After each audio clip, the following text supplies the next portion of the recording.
Rob. Hello, how are you?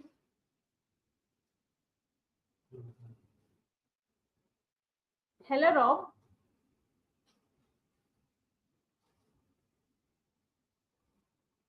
Rob, am I audible?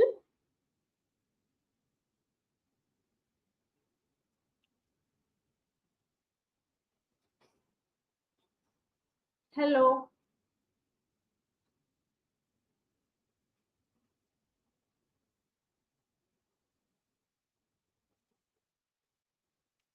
Hi, Hello. Melinda. I think you just introduced me, but I couldn't hear anything. So I'm hoping that you hear me.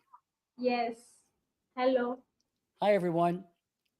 I'm Rob Salafia, CEO of Protagonist Consulting Group, executive leadership coach at MIT Sloan School of Management, and author of the book, Leading from Your Best Self. I'm delighted to be here. Let's take some time together to learn how to discover your own keys to confidence. Have you ever had one of those days when you felt all of your confidence drain out of you? You look ahead and have no idea how you're going to be able to solve the problem that lies before you. I'm in a small theater rehearsal room at Boston University's School for Fine Arts. I'm standing on a tight wire, 6 feet off the ground. I have a vice grip on the safety bar. I ease myself down until my feet are securely planted on the floor. The relief is overwhelming. I've been working full-time at Boston University for 3 years, and longer than that since I was performing as a wire walker. I miss the excitement. This is why I accepted a job as the opening act for a holiday party in downtown Boston. 2,500 people. It was a stretch. I felt a pit in my stomach as I had just a short 8 weeks to get into performance shape. So I put a plan together. 2 days a week in the gym, working on my calves, quads, glutes. Another 2 days a week working in a theater rehearsal room that had wires set up at 2 different heights. I avoided the higher wire until week 4, and it wasn't looking good. I needed help. Hey, just a moment before I continue. I see some chats going over. I want to make sure that I'm on the right page. Yes, people here. Thank you for welcoming me. So as I said, I needed help. So I called my coach who taught me how to walk. We spent 3 days together. He reconnected me with my confidence. We laughed. He made the process fun. After we created a solid routine, he said, there'll come a time just before you're introduced when you'll feel this deep sense of dread and foreboding. We need to create a plan for that, which we did. I drove home feeling confident, ready for the challenge. It's showtime. I'm standing in the wings waiting for the MC to introduce me. And right on cue, it comes. That feeling of dread. I'm consumed by a cold sweat. I see nothing but failure. Immediately, I go into my recovery routine. I take 3 deep breaths. I breathe in and breathe out sharply each time. I shake off the tension. I stand tall. I smile broadly. I spread my arms wide and picture a jubilant audience. I hear my name being introduced. I feel the joy. This was one of the best performances of my life. It was a culmination of years of trial and error, of successes and failures. So I understand what it takes to want something and struggle to get there. It was no easy path. Have you ever felt that way? When I started as a street performer right at Faneuil Hall Marketplace in Boston, I would watch other performers have an audience of over 400 people around them and effortlessly hold their attention. When they finished, they would pass the hat. That's how they got paid.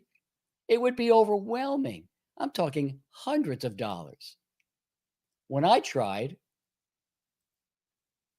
I would get about 17 people to stop, and like the wind, they'd be gone.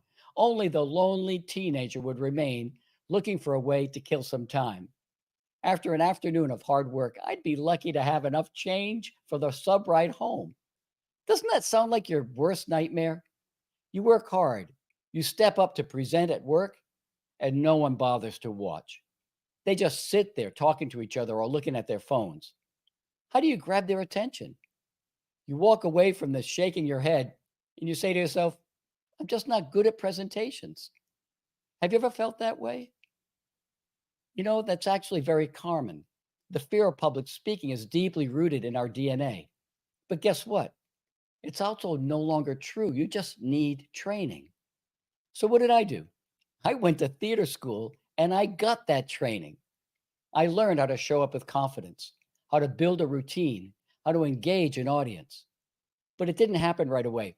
I remember being asked to do a cameo tap dance in a local production of Oklahoma. When it was my moment to shine, I was overcome with stage fright. I mean, I had saucers for eyes, deer in the headlights. I can still feel the embarrassment of that moment, but I never quit. It took perseverance. And this is the first key to confidence. I kept developing my routines, honing my skills. And then one day it all came together. I'm standing in the middle of about 400 people. As I bend down to pick up my hat, I noticed something drop away. It was this need to be liked, the need to cajole my audience into staying. I stood still, looked around, and noticed that the audience was just there waiting for me to start my routine.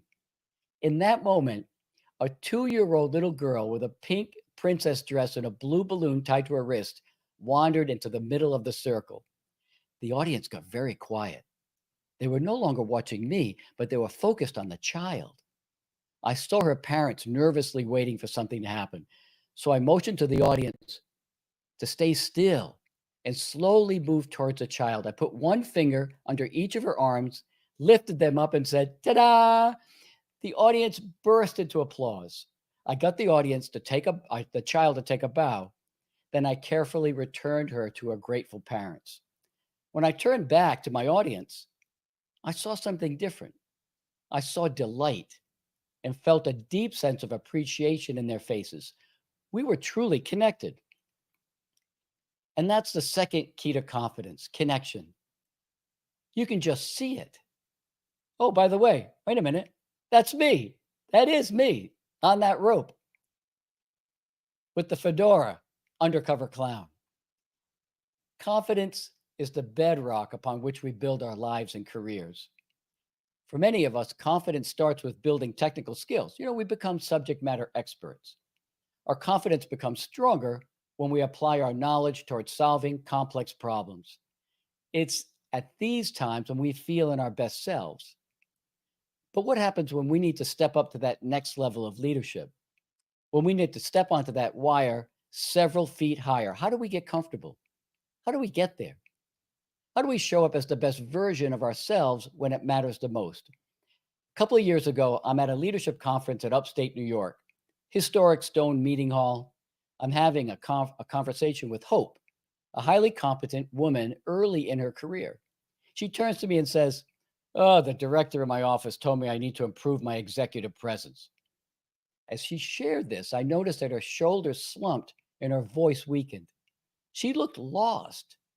She loved her job, but this director was excessively hard on her, and it was destroying her confidence. She had a critical presentation to the leadership team in 2 weeks, and if it didn't go well, she'd be looking for another job. I paused and asked her to tell me about a time in her life when she felt most alive, engaged, and effective, the best version of herself. Immediately, a large smile came over her face. She said, "I play flute," and explained how she played in an award-winning high school marching band, a band so good that it consistently won at the Columbus Day Parade in New York City. I asked her to show me what she looked like when she got ready to play. As she stood up and she lifted her arms into her playing position, her presence was transformed. It was immediate. She stood tall and confident, exuded joy. She said that her voice felt open and strong because she was always taught to play to be heard. Enthusiastically, she said that she ran the flute section and always emphasized to her players it was not just when they were playing that they needed to stay in sync, but more importantly, when they were not playing and just marching, that they needed to maintain their focus. If the judges saw the slightest distraction, they would take a quarter point off here and there. It was the difference between winning and losing. Finally, she started to bounce around a bit and said that she always played a piece of music in her head to get her in the groove. As Hope spoke, she was no longer anxious. By getting back into her flute playing posture and visualizing herself performing, she sent a clear and positive message to herself, a sense memory. Her body and mind were in spirit, and spirit were in sync. It was a sense memory of confidence. This was her signature stance. I saw the changes happen before my eyes. And as I experienced her as being natural and powerful, she showed it. I reflected my impressions to her, encouraged her to take a few moments to get her into her playing posture first, to recall the feelings of confidence it gives her that she earned through discipline and practice. I said, you had a mindset of excellence with your flute players. You need to bring that same mindset and focus to your presentation. I also suggested that she find a piece of music that would get her in the groove just before she had to present. These were her 4 keys to confidence. Together, we created a plan of action to use these 4 keys in her preparation and rehearsals. 2 weeks later, I was delighted to hear that she nailed it. The director even came up to her and congratulated her, saying, "I always knew you had it in you." So when was a time when you felt in your best self, when you stood tall in your signature stance, when you were able to conquer the challenge before you, when you had a mindset of excellence, were in an energized and fluid emotional state, when you felt that sense of connection? This is how you can discover your own keys to confidence. Now, let me tell you about Kate. Kate is a senior leader at a European bank. She was a keen contributor, always surpassed her targets. However, she was continually passed over for promotion. Being on site at an important meeting, I saw it. Standing in a room of 50 of the top leaders of the organization, the CIO gave her a moment of recognition. Instantaneously, Kim's face blushed. She began to visibly shrink and made herself small. She was uncomfortable accepting compliments on her work in front of her colleagues. Have you ever felt that way? For Kate, by minimizing her own accomplishments, she was conveying that she wasn't capable or even interested in bigger things. This negatively influenced how others were experiencing her, and as a result, the senior leaders didn't see her as promotable. Turns out, Kate was a talented jazz singer. She sang with a jazz band on the weekends, and she relished the limelight and applause from her audience. So I asked her, does anyone ever come up to you, on the bandstand when you're on a break and compliment you on your performance? She puffed up a little bit and she said, yeah, they do. I said, well, how do you respond? I said, I smile, I look them right in the eye, and I say, thank you. Wow. I said, so what's different when you get compliments from an audience member than when you receive praise and recognition from your boss? She paused and said, I guess it's the feeling of being scrutinized by my colleagues. What if, I said, the next time you're recognized for your great work, take jazz singer Kate with you. She doesn't feel scrutinized by her audience. She enjoys their appreciation. Simply smile, look your boss right in the eye, and say, thank you. Now, for Kate, this was an epiphany. So if I came up to you today, or any of the speakers here that have been speaking, and I told you, hey, what a great job you did on stage today, would you simply say thank you? Or would you run about saying, oh, I messed up here, I forgot that line? Saying thank you. Everyone together, whisper it to yourself. Are you ready? On the count of 3. 1, 2, 3. Thank you. Thank you. I was first introduced to this concept of the best self while teaching workshops on leadership presence and storytelling at Harvard Business School. I learned about an assessment tool that was called the Reflected Best Self. It was created by the Center for Positive Organizations at the University of Michigan. It captures your strengths through someone else's experience of you. The Reflected Best Self has a firm foundation in psychology. Humanistic psychologist Carl Rogers believed that all human beings have one basic motive: to self-actualize, to fulfill their potential. Rogers believed that for a person to achieve self-actualization, he or she must be in a state of congruence. Congruence is a state of being when our real self, how we show up now, and our ideal self, how we envision ourselves showing up, our aspirational self, are in harmony and alignment. This is what we mean by being in our best self, when we show up as the best version. How do we get there? It starts by learning to appreciate what's truly remarkable about ourselves and the value we bring to our roles. Let's take another look. Let me tell you about Ray.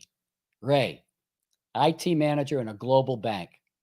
Ray had a boss who knew he had a lot more to contribute to the team, yet Ray would show up around the management team table and would slump in his chair.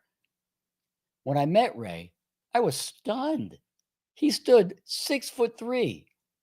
He explained to me that he was a former international martial arts champion. Seriously? But he got injured and could no longer fight at that level. So he packed his former self in a trunk, stowed it away in an attic, and went back to school for IT. He was really smart. He got a great job. However, when he sat at that management table, he felt uncomfortable and out of his element. Thus, he began to shrink inside of himself, and it showed. Classic imposter syndrome. As an exercise, I asked him, Ray, would you sit in this chair as though you were in the finals of an international tournament and you're about to step onto the mat for that last fight? As he sat down, I saw him slowly relax into himself and get large. I mean, very large. I asked him how he felt, and he said, like a fighter. When he fought, he didn't struggle with his self-worth. Win or lose, he was showing up large, and in his words, to leave it all on the mat. Ray needed to reclaim the part of himself that he left behind and show up fully at his business meetings with the same presence and mindset that he had as a fighter, and put his best ideas on the table without holding back. But how? I asked him if he ever shared a story with his leader or his colleagues. He said he hadn't because he didn't feel it was appropriate. He wanted to be evaluated by his new set of skills. I said, I know your boss, and he has an amazing story, and he would love to hear yours. 2 weeks later, he told me he shared a story with his boss, who was impressed and immediately set up a story sharing activity with the full team. His teammates were amazed at Ray's story. They also shared his own stories. It brought the entire team closer together and allowed Ray to step fully into this new chapter of his life, fully integrated. Do you see how this works? We need to take all of our experience with us. Don't be like Ray and store any part of yourself in the attic. Bring all the different parts of yourself with you. This is how we tap into our deep-seated confidence. Now, you might be thinking, Rob, I'm not a musician or a martial artist. I don't have the catch the baby out of the window story. Rediscovering your best self is not about being the hero. It's about recalling those experiences when you felt most at ease and effective, when you were in your groove and things were naturally falling into place. For some of you, this might be when you're coaching your kid's soccer team, right? You're leaning in and they're all looking up at you. Or when you put on your chef's hat and apron and cook up your favorite dessert for your best friends and serving it with panache. Or when you're fully engrossed in your favorite hobby, hopping off your bike after an energizing ride, or finding your stride during your daily walk. So if you'd like to learn more about how you can show up as the best version of yourself, let's start a conversation. I offer private executive coaching. At MIT, I've been doing this for years. I do it on my own. I've been working with one leader in a biotech firm here in Massachusetts for over 5 years.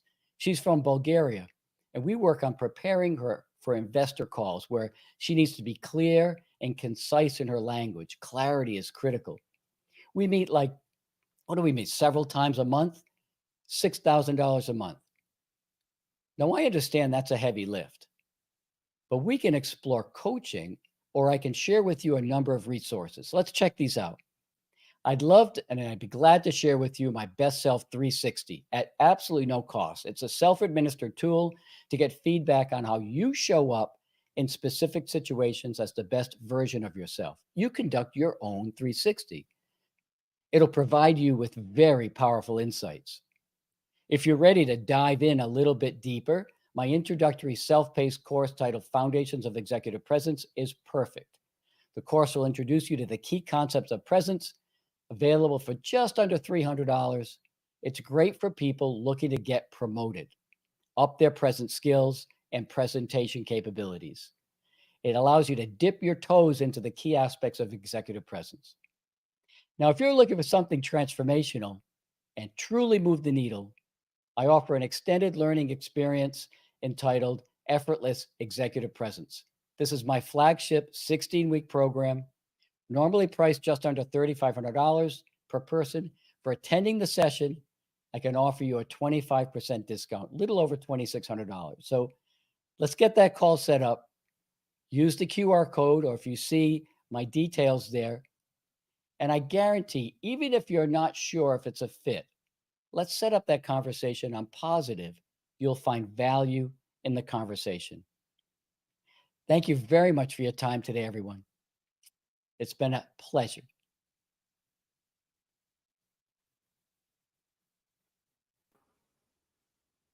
Yes, Rob. Thank you so much for your valuable time, Rob. Yes. Yeah, Now, I'm may I wondering audible, if anyone Rob? has any questions, but I can't seem to hear anything. So I'm not sure if that's going to be possible. Hello, Show of hands, did anyone actually hear me? Because I wasn't quite Rob. sure. Yes, excellent, good. Yeah, may I audible? I'm going to switch my camera over here so that I can see if there's any, maybe there's comments in the space over here.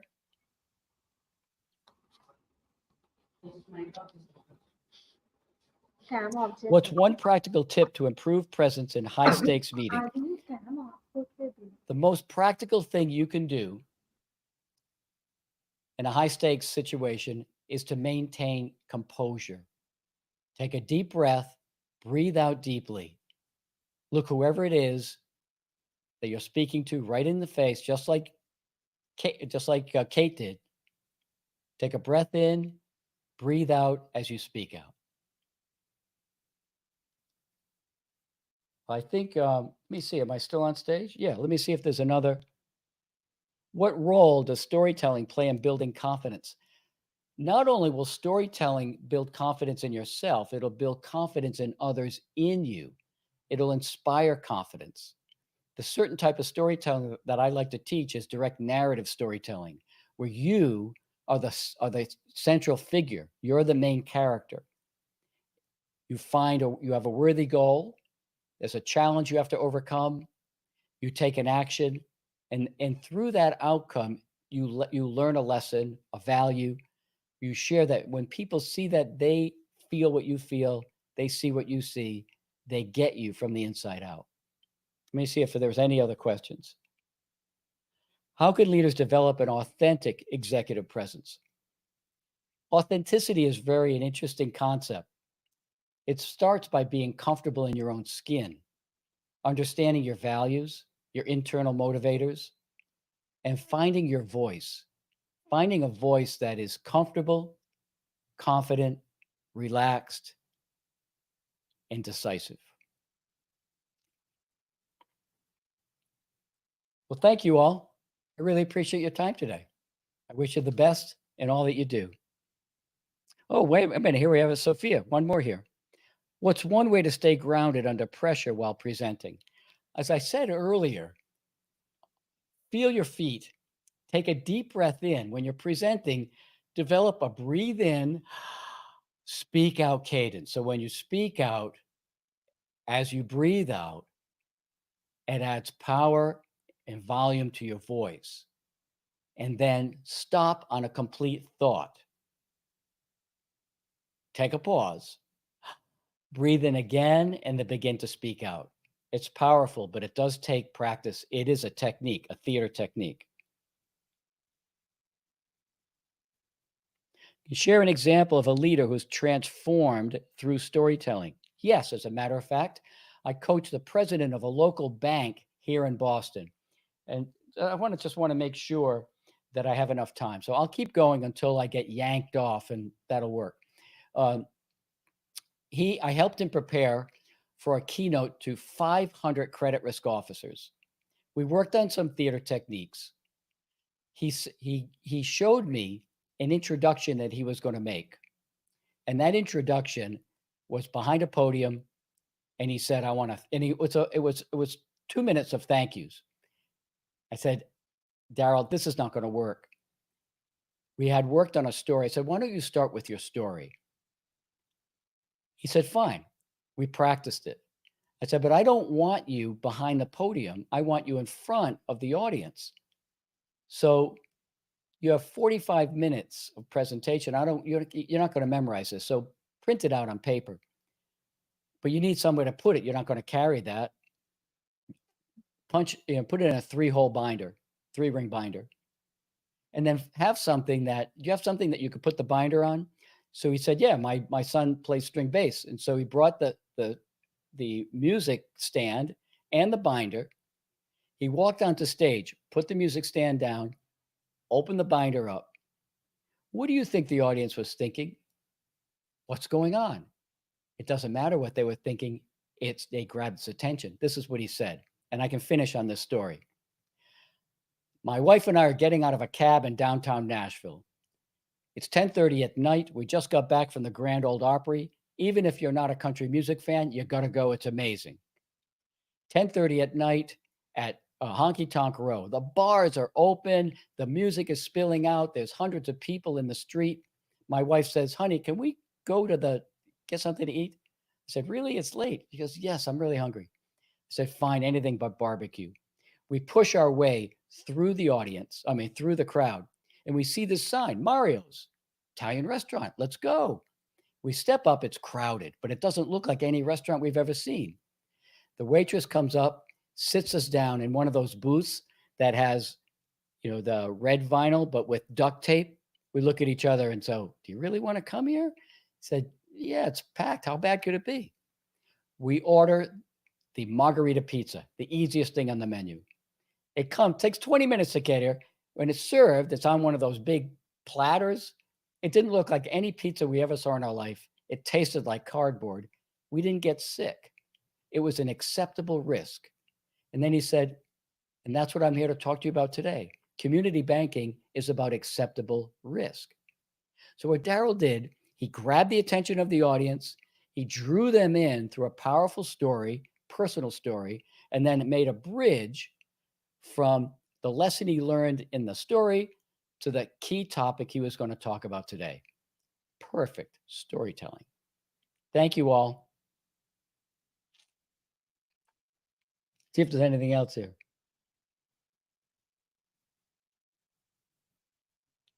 Good. Melinda, can I keep going? Should I keep going here?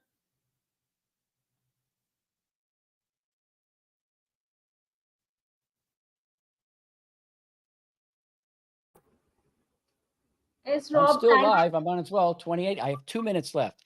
So, yes, here's a second story by the same person.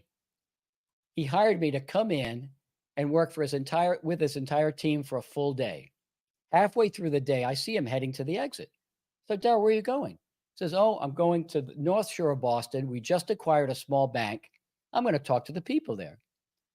I said, have you ever been in a situation where you were acquired?